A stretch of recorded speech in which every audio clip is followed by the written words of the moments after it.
Hi, this is Andrea Kane, and I'm here with you for HSC 114 Medical Terminology. We are studying the Language of Medicine 12th edition by Davy Ellen Chabner. We are now on week 3. And if you take a look at your syllabus, you see that we are focusing on unit objectives 9.2.1 through 9.2.9. And this week, week 3, we have 2 chapters in your textbook. Chapter 5 is the digestive system, and Chapter 6 is additional digestive system terminology. So we'll be covering both this week. And excuse me, this video lecture will be on Chapter 5, and I'll come back with another one that'll be really short on Chapter 6. If you want to follow along in your book, I am on page 131. And this is our first system that we get to dive into with this book. So far, we have been focusing on some foundational concepts, prefixes, suffixes, combining forms, which is the root plus the combining vowel to equal the combining form. But this week, we actually get in and we'll do some anatomy and physiology by naming the organs in the digestive system, locations, functions, and then, of course, we'll talk about those combining forms. We'll also get into a little bit of signs, symptoms, and disease conditions. Disease conditions can also be called pathology or pathophysiology. It's sort of a complex term meaning what went wrong or how did it go wrong. So let's get started. The digestive or gastrointestinal system, you might see the abbreviation GI for gastrointestinal, or you may see GIT for gastrointestinal tract. So just be aware, if I say GI, I mean gastrointestinal and digestive. This performs 4 main functions: ingestion, digestion, absorption, and elimination.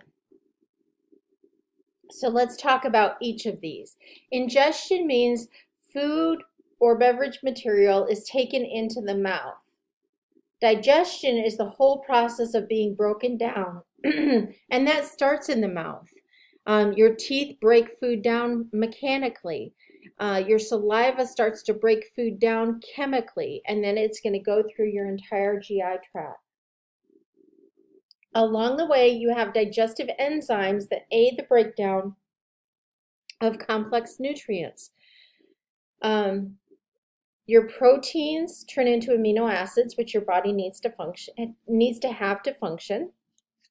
Your sugars are turned into glucose, and your fats turn into fatty acids or triglycerides. And if you're wondering where we're at in the book, we're on the very top part of page 132, still under introduction. Digested food then passes into the bloodstream, and this is absorption. It occurs primarily through the lining cells of the small intestine. Please make sure you understand that it's into the bloodstream through the lining cells primarily of the small intestine. And through the bloodstream, then the nutrients travel to all cells of the body, because cells burn nutrients to release energy stored in food. If you take a pharmacology class and it delves into some of this, or if you've taken a biology class, you know that cells burn nutrients, they release energy, and energy, if you think about active transport, it moves molecules from outside the cell membrane inside the cell membrane, and that's the process of active transport. And we study that in pharmacology when we talk about how drugs permeate through that cell membrane. Some drugs work through active transport, and that requires a release of energy. So that's why we get all the way down to this level when we're talking about absorption, is that there needs to be nutrients for the cell to be able to release energy. And that comes from food. Elimination. The body eliminates waste materials, solid waste materials that cannot be absorbed into the bloodstream. The large intestine concentrates the feces, and those pass out of the body through the anus. We will talk about in chapter 7, we will talk about how the liquid waste materials eliminated through the kidney and bladder and that system, the urinary system. But for our purposes this week, we're talking about the digestive system, so any waste materials we talk about will be solid. What are the organs of the digestive system? Well, it begins obviously with the oral cavity, and on page 133 there's figure 5-1 that shows you the oral cavity and gives you the combining forms, and it challenges you to read your textbook, the bottom of page 132, and then put in those combining forms on page 133. Major parts of the oral cavity include the cheeks, the lips, the hard palate, the soft palate, rouge, uvula, tongue, papillae, tonsils, gums, teeth, and pharynx. And then here is the visual. It gives you the answers in some ways, gives you a chance to fill those in. But these have the combining forms, and we'll talk about those as we go further. And then at the bottom of page 133, we get into the teeth, the gums, and that sort of thing in figure 5-2. And here we have anatomical terms of a tooth. They include crown, root, enamel, dentin, pulp, gingiva, cementum, root canal, and periodontal membrane. And this is the visual for the anatomy of a tooth, which is at the top of page 134 in your book. And again, it challenges you to read your book, and after you read it, put in where those items are. And this PowerPoint gives you the answers. So moving on, in your book, on top of page 135, it talks about your salivary glands and your pharynx. And it says the pharynx, or the throat, is a muscular tube about 5 inches long that is lined with a mucous membrane. It serves as a passageway for both air traveling from the nose to the windpipe, or the nasal cavity to the trachea, and for food traveling from the oral cavity to the esophagus. And then it starts talking about swallowing. Swallowing is also known as deglutition. Deglutition. Make sure that you know that term. You will see it again. Hint, hint, hint. When swallowing occurs, a cartilaginous flap of tissue called the epiglottis covers the trachea so that food cannot enter and become lodged there. Let's stop for a minute and think about that. Why is this so important that when you have a food bolus, that's the green that's heading down here, why is it important that the epiglottis is closed? What happens if that food bolus gets into the trachea and goes down into the lungs? Have you ever heard of aspiration or aspiration pneumonia?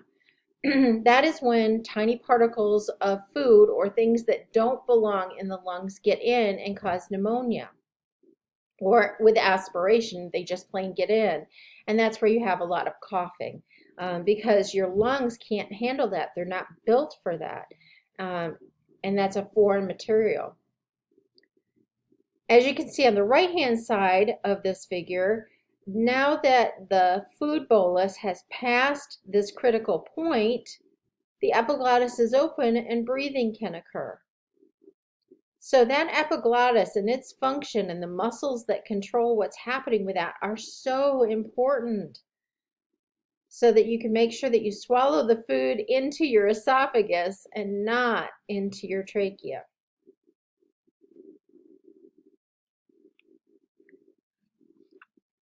As we move down past the esophagus, and in your book at the bottom of page 136, it talks about it's a 9 to 10 inch fibromuscular tube extending from the pharynx to the stomach.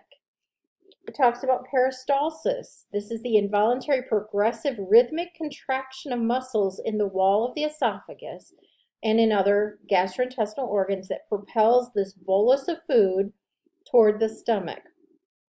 It's like squeezing a marble through a rubber tube. That's a really good way of putting it. On the top of page 136, you have figure 5.6 that challenges you to read about all of these pieces and parts in the digestive tract or the digestive system and put them in. But let's talk about the stomach now. We're on the top of page 137. Parts of the stomach include the lower esophageal sphincter, fundus, greater curvature, lesser curvature, rouge, body, antrum, pylorus, and pyloric sphincter. And you can see how these lay out in figure 5-7 at the bottom of page 137. And here we have another visual of that. So the parts of the stomach, remember, they start with this lower esophageal sphincter. That's where they start.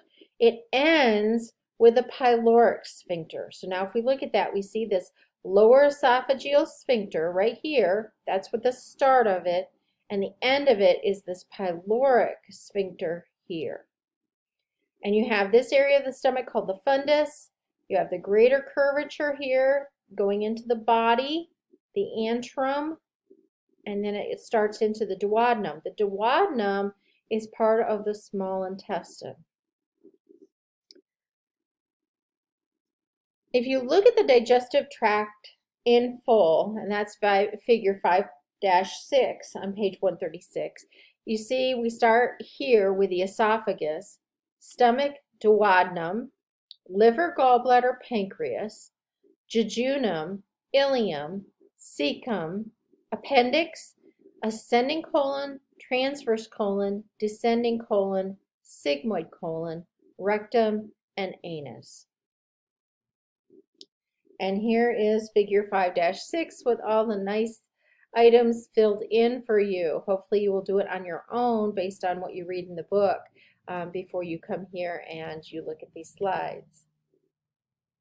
So let's talk about the small intestine. Did you know it extends for about 20 feet from the pyloric sphincter to the first part of the large intestine? It has 3 parts. The first section is the duodenum, and that is only about a foot long. It receives food from the stomach as well as bile from the liver and the gallbladder and pancreatic juices from the pancreas. Enzymes and bile help digest the food before it passes into the second part of the small intestine, the jejunum. The jejunum, the second part, is about 8 feet long, and it connects with the third section, the ileum, which is about 11 feet long, and the ileum is what connects to the large intestine. Within the small intestine, you have these villi in the lining of the small intestine. So you have this picture here of the small intestine, and they've taken a cross section of that to show you, whoops, my mouse got away from me, to show you how in these that kind of stick out into the small intestine in this cross section, you can see where there's the bloodstream, how these little villi are all along the side and they're absorbing the nutrients and they're putting them into the bloodstream.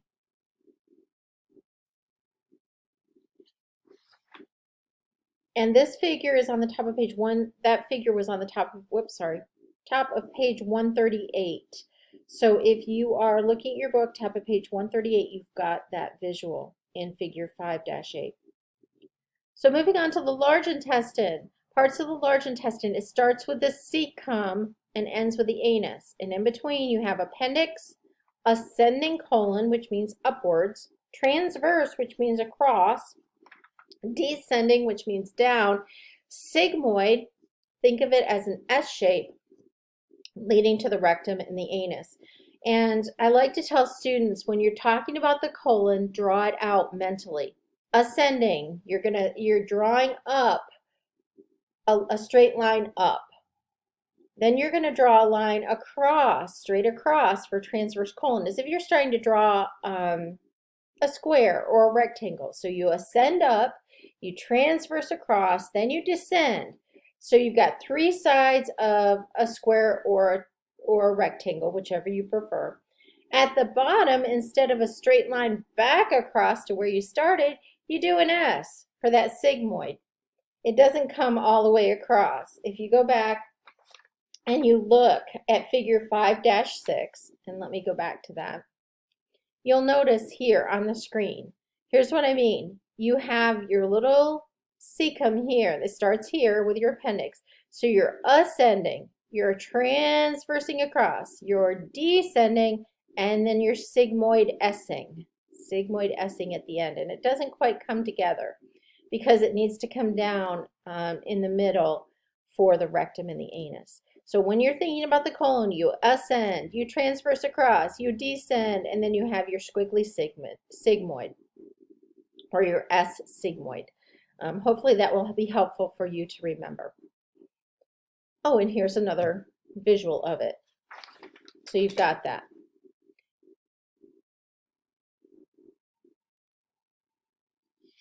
And this one, I thought this was in your book, but it doesn't look like it. This looks like it's specific to the slide. So it might be helpful to you to just look at that. It gives you the parts in a little more detail. All right, let's talk about the liver, gallbladder, and pancreas. Those also include the common bile duct, the pancreatic duct, and the duodenum. So on page 139, it says here that these are 3 important additional organs of the digestive system, and how they play an important role has to do with digestion, absorption of nutrients, metabolism of medications, and all sorts of other interesting things. The liver manufactures a thick orange-black, sometimes greenish fluid called bile. It contains cholesterol, bile acids, and several pigments. And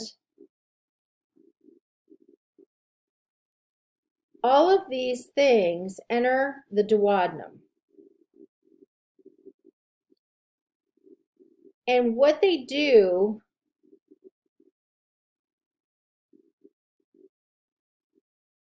helps break these things down.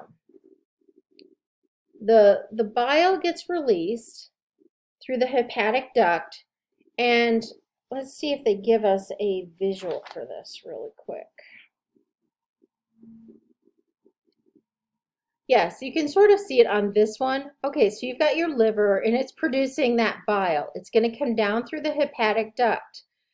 Here at the hepatic duct, it's going to meet up with the duct from the gallbladder, or the cystic duct. Okay? Together, the cystic duct and the hepatic duct become the common bile duct. And they go down and they join up with the duodenum. And the bile material from the gallbladder and the liver go into the duodenum, and they break the whatever's left over after the small intestine, and whatever's still there, they start breaking it down. But notice you also have a pancreatic duct that's coming in there as well. Okay? It's kind of hard to see with this.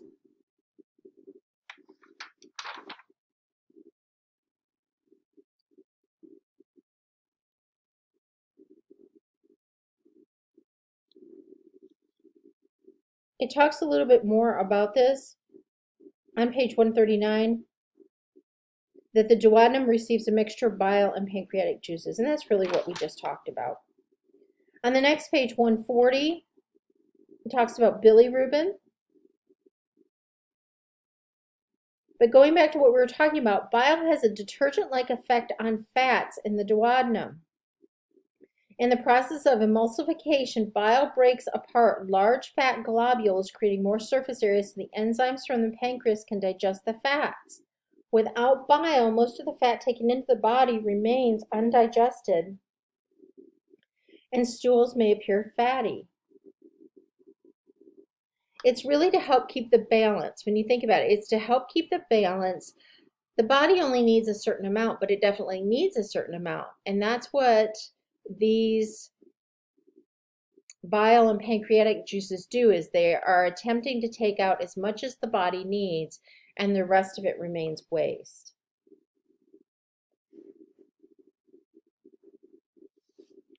In addition to producing bile, the liver also helps maintain normal blood glucose levels. It works with the pancreas to do this. It manufactures blood proteins that are necessary for clotting. That is critical. It releases bilirubin, that pigment in bile.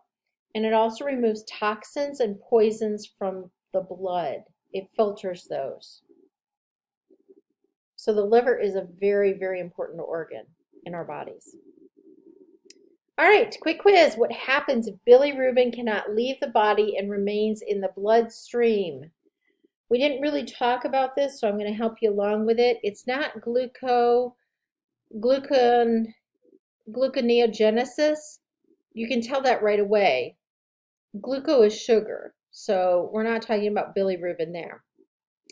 Glyco at the bottom is also sugar, so we're not talking about that either. Emulsification we talked about is when bile breaks apart large fat globules. Is bilirubin the same as bile? The answer to that is no. It is a pigment, but it is not bile. Bilirubin is produced from the breakdown of hemoglobin during normal red blood cell destruction. It travels to the bloodstream through the bloodstream to the liver, where it is converted into a water-soluble form that is then added to the bile, but it is not bile. Okay, so I think we can easily come to answer C on that. Now let's talk about the pancreas, and we will come back to the pancreas in a couple of other chapters. And we will also, I believe, touch again on the liver when we talk about blood and a few other things. So, pancreas. Your pancreas has an endocrine function, you see here at the bottom, endocrine function, and an exocrine function. This is figure 5-11 at the bottom of page 140. Endocrine means that it's excreted internally in the body, that something is released, a hormone is released in the body. Exocrine means it's released to the outside. So, for the purposes of our study here, pancreas releases insulin that is released into the bloodstream and goes to the cells. Pancreas also releases enzymes that are used in the duodenum for digestion. And that's really what you need to know for this particular chapter. We will come back to the pancreas, but for this particular chapter, I would say that's probably the most that you need to know. It does say on page 141 that it brings up amylase, lipase, protease, that sort of thing. So you're just going to want to be familiar with those terms. All right, so the next thing is figure 5-12 on page 141. And I think for those who like this kind of a visual, it's very helpful. It shows how food enters the oral cavity and leaves as feces through the anus. And it shows you along the way what happens. So food enters the oral cavity and it's supplemented by saliva from the salivary glands. Then it moves to the pharynx, then the esophagus, then the stomach. From the stomach, it goes into the duodenum. And while it's in the duodenum, remember that's the beginning of the small intestine, the liver's producing bile, the gallbladder's producing bile, and through the common bile duct, it all goes into the duodenum. At the same time, the pancreas is producing enzymes, and those also go into the duodenum. So you have the liver and gallbladder both producing bile, and that supplements what's happening in the duodenum, along with the enzymes from the pancreas. After the duodenum, you have the jejunum, the ileum, the cecum. And remember that little tiny piece, if we go back, the little tiny piece, right here, when you've got the cecum, you have the little tiny piece of appendix right here at the bottom.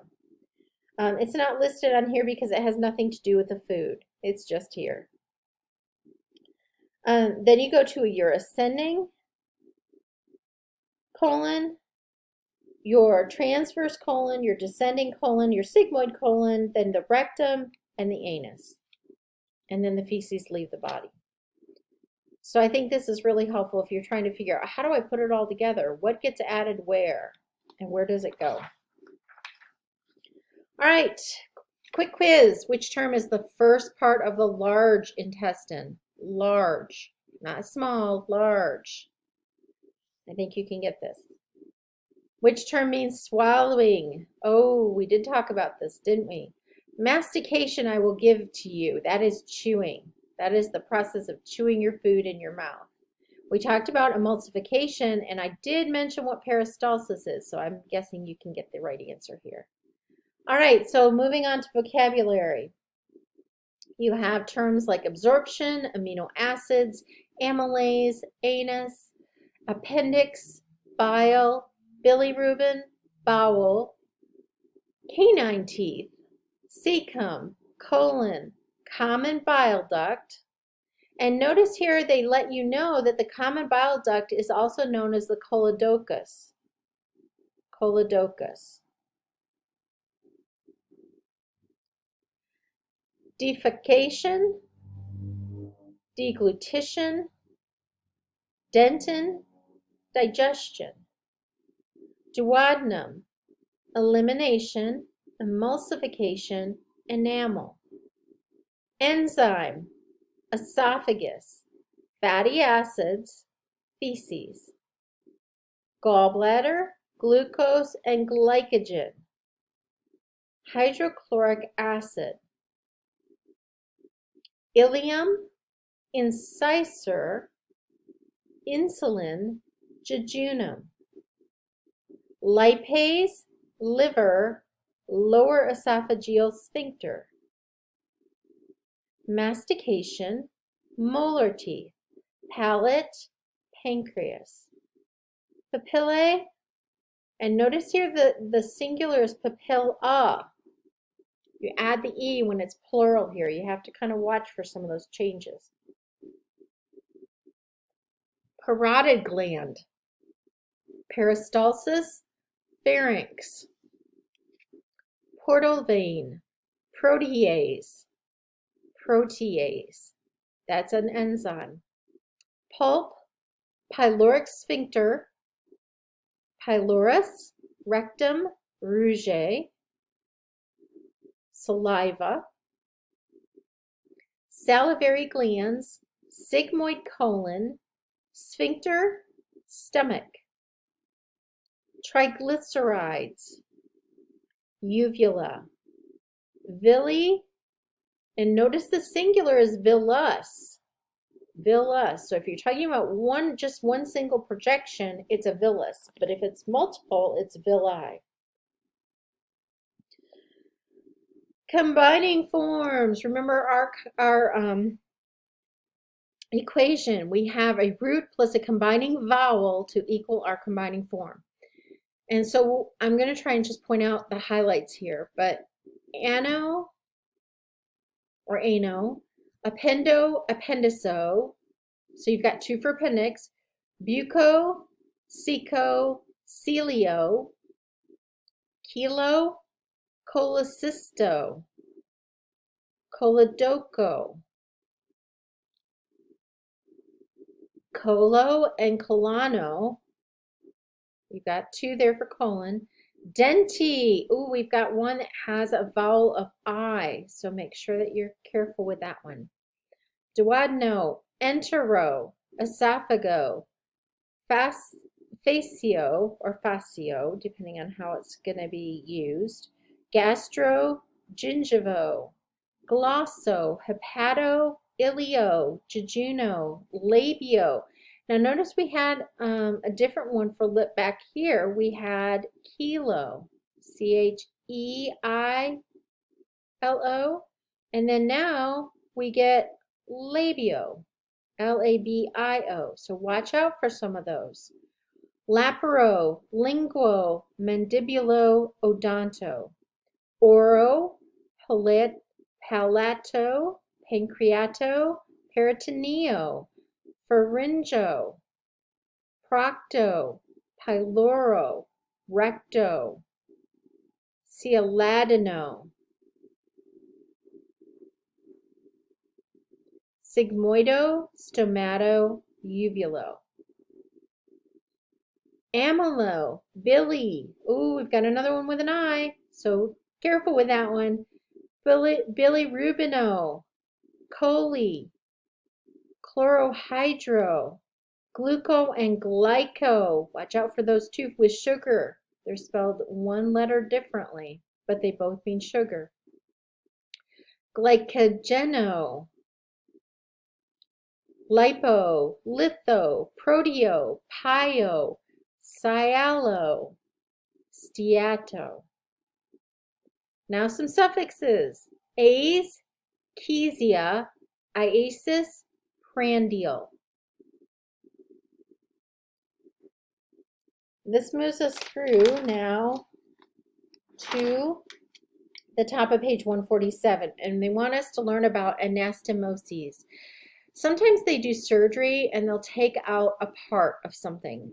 Typically that you see an anastomosis whenever you have a tube-like structure. So you see and hear a lot of this when you're talking about the digestive tract, that maybe for whatever reason, maybe there was a loss of blood flow to an area of intestine, and so you have necrosis and you have to cut that dead area out. Maybe for whatever reason you need to go around an area, sort of do a bypass type of situation. Sometimes maybe you need to remove such a long piece that you have to bring it into the outside of the body. And we'll talk a little bit about different stomies, or stomas, stomas that exist. In fact, they give you an example of this on figure 5-15 on page 146, where they have different type of colostomies, where they're located in different areas, and they show you a picture of a colostomy. So, anastomoses, there are three types. There's an end-to-end, where you've basically cut out the piece in the middle and you've just resewn them together. There's an end-to-side, and this is sort of like the bypass. And then there's a side-to-side, where you bring them together and you actually tie them. I don't want to say tie, but you suture them together. So those are the three types of anastomoses. It's a surgical creation of a new opening between parts of bodies.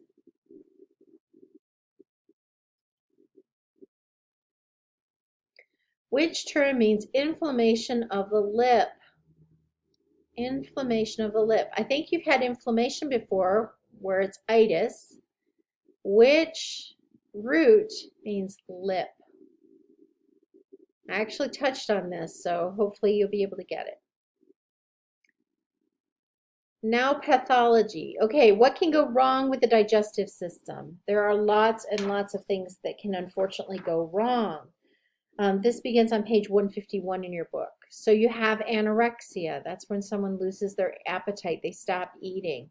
A lot of times you'll see this with the very elderly, especially those that are getting close to dying. They just aren't hungry. They just aren't hungry. They aren't thirsty. They start losing weight rapidly.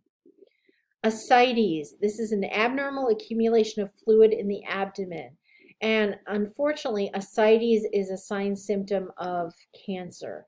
So if someone has ascites in their abdomen, it's not usually a good sign. There's something really wrong there, and often it's cancer. Borborygmi and borborygmus. So the singular is borborygmus, and the plural is borborygmi. And this might be a fun term for you. This is what happens when your tummy rumbles or makes gurgling noises. It can be whatever is happening in your GI tract, but it makes those kind of noises. It's not, it could be you're hungry, yes. Could be a lot of different things, processing that's happening in there. But that's a fancy way of saying your tummy is rumbling. Constipation, difficulty in passing stools. Sometimes this can actually be hereditary and come and follow through genetically in families where it's just the digestive tract, it moves so slowly. It does. Diarrhea, frequent passage of large, watery, loose stools. Diarrhea, well, I guess it's not necessarily large, but loose, watery stools. Watch out when you're spelling diarrhea and things like that. Remember that RRHEA. Okay? Dysphagia. This is difficulty swallowing, and you can see it right here on the screen. You have the dys, which is the difficulty. You have the phagia, which is swallowing. And watch out that you don't change the G to an S, because if you change the G to an S, you have difficulty speaking. So the G is swallowing, the S is speaking, to help you with that. But sometimes you can have difficulty swallowing and different things can be happening with the esophagus. One thing that you may hear about is esophageal varices, and that is often a condition that happens when someone's been drinking large amounts of alcoholic beverages for a long time. Their veins their veins in their esophagus get swollen. They can start ulcerating and bleeding, and that can cause a lot of serious health problems for an individual. Eructation. This is another word that is fancy, essentially meaning burping or belching. Eructation. Flatus. I think you can figure out the meaning to that one. Hematochezia. This is where you have bright, fresh blood that is coming out. Typically, it's typically with a bowel movement, but it may not be. Sometimes when people have colon cancer, they will have hematochezia. They'll just have the passage of blood. It doesn't necessarily have to be colon cancer. They could have hemorrhoids, ulcerated, bleeding hemorrhoids that could cause a little bit of hematochezia to happen. But that's a term that you would want to know about. Obviously, that's not normal. Whereas you could say that eructation and flatus might be normal, hematochezia may not be and should not be. If someone has bleeding from the rectum, they definitely need to get to the doctor. Jaundice or icterus. This is where you have the yellow coloring of the skin and your eyes, the whites in your eyes can be yellowish, and it's due to high levels of bilirubin in the blood. Jaundice is oftentimes seen in newborn babies that for whatever reason their liver hasn't kicked in and isn't processing and filtering out that bilirubin quite the way that it needs to, and so they end up jaundiced. And they have what's called a billy blanket, and this it almost looks like a heating pad, but it has ultraviolet light to go with it. And anyway, the baby stays under the billy blanket, and that helps the liver kick in and break down the bile. Or I'm sorry, the bilirubin, not the bile. But anyway, you do see it in patients who have liver cancer. You do see it there. It can also be a sign that someone has severe liver cirrhosis. And liver cirrhosis can be caused by excessive drinking of alcohol over a long period of time. But liver cirrhosis can also happen when someone has not had any alcohol and has not done that. So seeing jaundice and thinking liver cirrhosis, don't necessarily link that with alcohol intake, because there are a lot of people who do have liver cirrhosis and it's non-alcoholic in nature.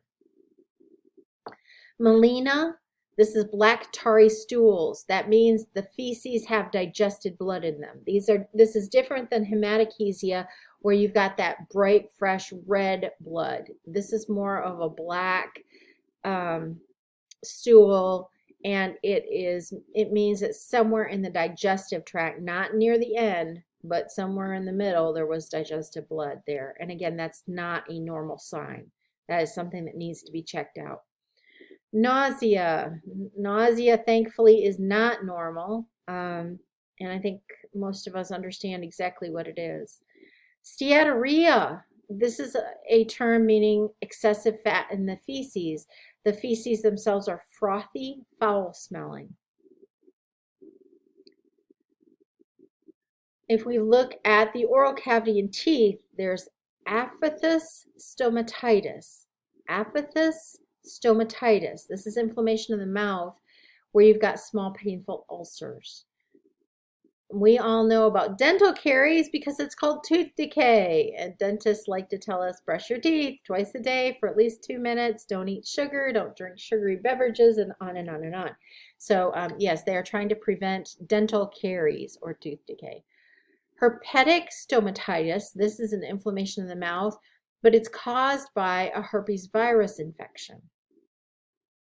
And you may have heard that sometimes people evidence that with cold sores on the outside of their mouth, or they may have something happening on the inside. But just because you have inflammation in the mouth doesn't necessarily mean it's caused by the herpes virus. Oral leukoplakia, these are white plaques or patches. Again, not normal, needs to be checked out. Figure out if you've got some kind of an infection like thrush. Periodontal disease is inflammation and degeneration of the gums, teeth, and surrounding bone. Achalasia.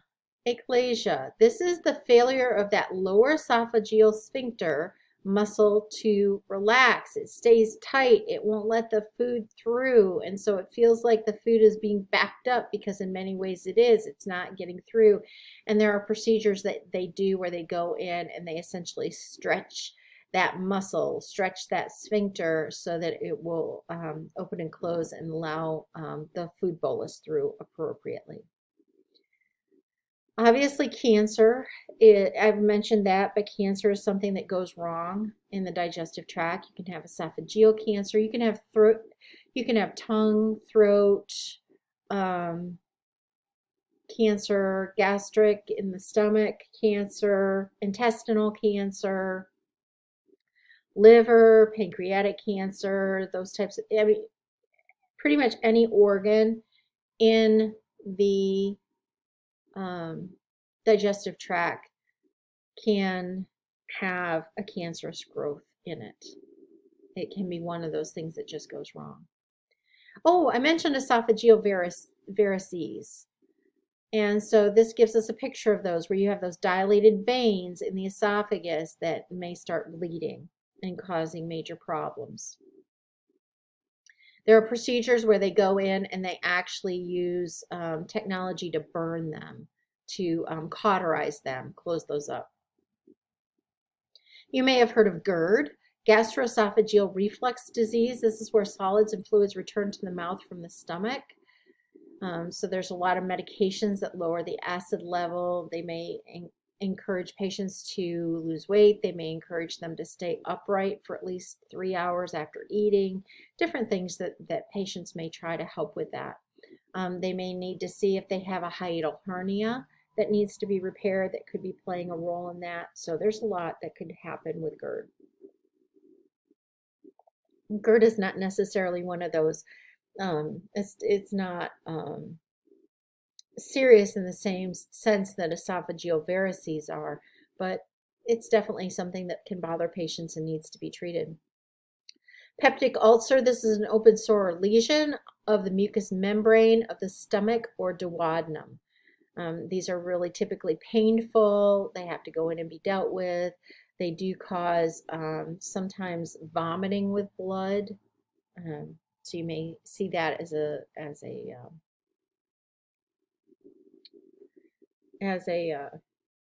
symptom. And hernias. Hey, I talked about hiatal hernia, and they give you a picture of it here. This is where the hernia develops between the esophagus and the stomach. It's squeezed by that old diaphragm, and it caused some of that GERD activity. And then the other hernia example they give you is a very common one. It's an inguinal hernia. And this is where you've got the intestine pushing through a muscular wall where it should not be. And an anofistula, this is an abnormal tube-like passageway near the anus that develops. Colonic polyposis. This is a fancy way of saying you've got colon polyps, and these polyps are little growths that have protruded from the mucous membrane within the colon. And the reason why there's a concern about colon polyps is that some can turn cancerous. So when they go in and do colonoscopies on patients, typically they're looking for polyps, and if they find polyps, they remove them. They sometimes go in and cauterize the area because they just don't want to worry about those developing into cancer. And there's all sorts of different shapes of polyps and all that type of thing that you can get into. This is a picture of a colorectal cancer. And we have a chapter on cancer on um, on this. Yes. Week 15, we will talk about oncology, cancer medicine. That's chapter 19 in your book. So you'll hear much more about that. All right. Crohn's disease, you may have heard quite a bit about that. That is a chronic inflammation of the intestinal tract, and patients with Crohn's disease often really suffer. They struggle with this. It is a very cruel disease. It can kick up at any time. As it says, it's chronic, but there can be acute exacerbations, and patients can end up in the hospital for quite a period of time while they're trying to get this back under control. And in the meantime, it's really tough. Some of the things that go along with this, the medications take a toll on the body, the limits on foods and those types of things, and just how Crohn's disease makes patients feel is a challenge. So there's Crohn's disease. Diverticulosis, this is where you have these little poochings or pouchings that develop in the intestinal wall. Not really sure why, they just do. And they often find these when they do like endoscopies, colonoscopies, and they identify these. And as you can imagine, the concern is, is something going to get in there? Is it going to get infected? Is it going to start? Because you can have diverticulitis, you can have inflammation of those little pouches or pockets. Other things, dysentery. This is painful inflamed intestines. Dysentery is rarely seen now unless you've done some type of foreign travel to a country where they may have very poor conditions for water. Their water may have some infectious elements in it. But you used to hear a lot about it at military camps and other places where it's easy to pick up those types of things when there's not very good hygiene, where people don't always wash their hands the way they should. Bathrooms may not, or latrines may not be cleaned in the best possible way, that type of thing. Then dysentery can happen. Hemorrhoids, I mentioned this earlier. This is swollen, twisted varicose veins in the rectal region, and sometimes they get to bleeding. Ileus, this is a failure of peristalsis with resulting obstruction of the intestines. Ileus just means that peristalsis has stopped. If it stops for too long and the person is still taking in nutrition, it can cause an intestinal obstruction. Sometimes you'll hear about an ileus after abdominal surgery. Somebody will have an ileus for a few days. Sometimes the ileus precedes someone who has an issue with their intestines where they get a frequent obstruction or partial obstruction. Inflammatory bowel disease. IBD, this is inflammation of the colon and small intestine. This is different than Crohn's disease, but both are very painful, very difficult, very challenging.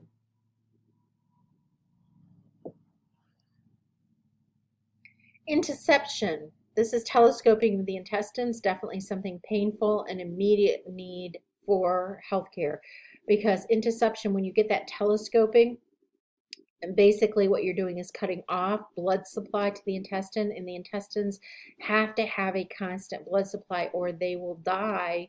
They will become necrotic, and you will instantly be dealing with having to have major abdominal surgery to cut out the necrotic part. So intussusception is serious.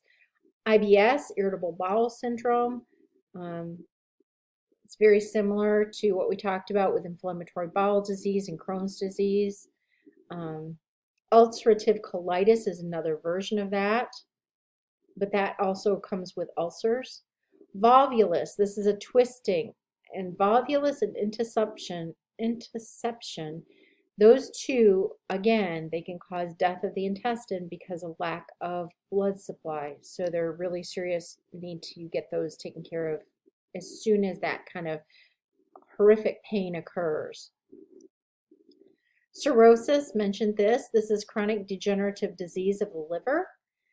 Hepatocellular carcinoma, you see the word hepato in there. Anytime you see hepato, be thinking liver. So this is a longer name for liver cancer.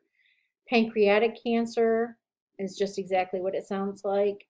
Pancreatitis, you've got inflammation of the pancreas. There's some type of viral or infectious process going on with the pancreas. Then you have viral hepatitis. This is where the liver is inflamed because of a virus. Cholelithiasis. This is gallstones in the gallbladder, and this is what it looks like. This is someone's gallbladder that has been removed, and those pieces and parts in there are stones, and they've opened them up so you can actually see the inside of a gallstone. Looks like there might have been a couple of them, and they broke those open. And that is it for Chapter 5. And I will be back soon with Chapter 6. Have a great day.